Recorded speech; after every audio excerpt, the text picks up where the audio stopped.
a parable or a story. Let's say you're at work, right? And there's this new guy that comes to work there, and you think you hear his name correctly as, let's say, Lee. You think his name is Lee, and you've been calling him Lee for 3 years, and he never corrects you. But one day you find out his name is actually Leslie. Well, when you find that out, do you continue just calling him Lee? My apologies, let me call you by your name. And the reason I say that is because let's take our Messiah, for example. The world calls him Jesus.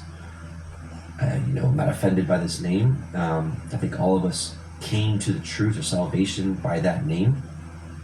But I think after time we learn things like, hey, that's interesting. The letter J wasn't even invented until, like 500 years ago.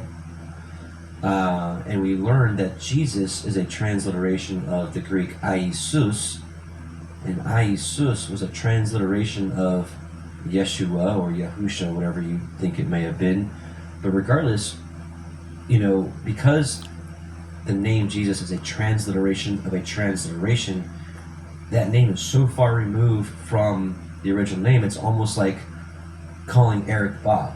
He expects us to diligently search out his name. And if his name offends you, you may want to check out the spirit that is operating within you. He didn't say that, did he?